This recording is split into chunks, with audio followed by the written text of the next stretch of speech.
आज दुकान रो पुराई चॉकलेट खाइबी भारी मजा लागिबो।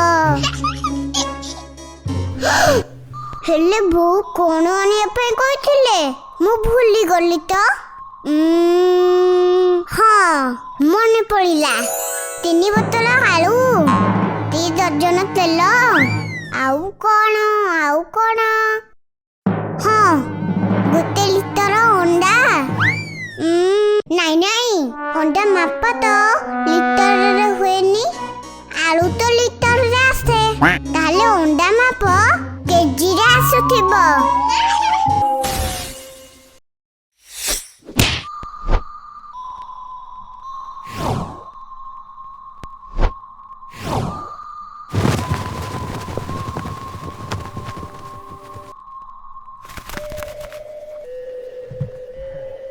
कौन है तोर कांदुचु काहे तते कौन आघात लगी तो मम्मी कोठी अच्छे सी कौन आसी नहांती मु जते बेले पड़ी जाए मो मम्मी तो मत उठेबा पई संगे संगे आसंती तो मम्मी कुआडे गला तते कौन भारी कष्ट होउची तू कांदुचु काहे कहाँ देना लो तू पानी पीबू रही था किए अच्छा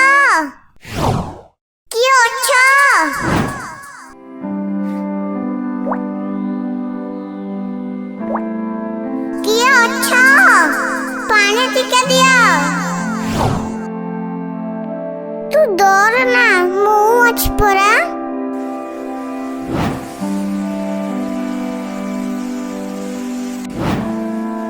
जाऊची तते नहीं कि आम घर को जीबी आउ तते पानी देबी व्यस्त हो ना हमें जल्दी पहुंची जिबा।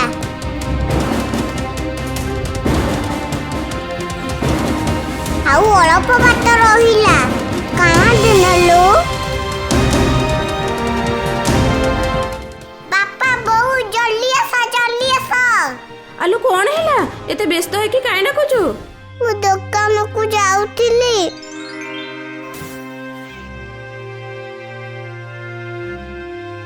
किया अच्छा पानी टिका दिया तते नहीं कि आम घर को जीबी आउ तते पानी देबी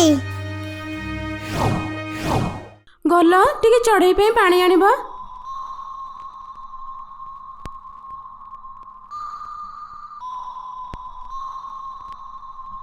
अरे ये तो पानी पीऊनी बोधे मरीगला ना कौन। नहीं बापा ये मरीनी सी ऊपर पड़ी बारू घाइला है जाइची चलो ताको डाक्तरखाना नहीं जीबा। ये तो हलचल होनी बोधे मरी जाइची डाक्तरखाना नेले ये बंची जीबा। बहु बापा को कह से डाक्तरखाना नहीं की जीबे कोठ गोटे मल्ला चढ़ईटा नहीं आसिकी डाक्तरखाना जीवाको जिद करूचु। बहु मु तले पड़े के खदिया हेथिले मते कोन डाक्तरखाना नहीं की भलो करी न थांता।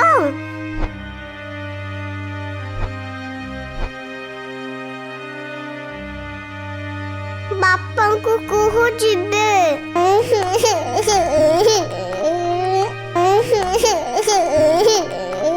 हो कांदे ना बापा नहीं कि जीबे चलो ताको डाक्तरखाना नहीं जीबा। से कांदुची नहीं कि जाऊ ना पिलाटा बुझी जाऊ। हौ प्रियंका चल जिबा। बापा जल्दी गाड़ी चलाओ।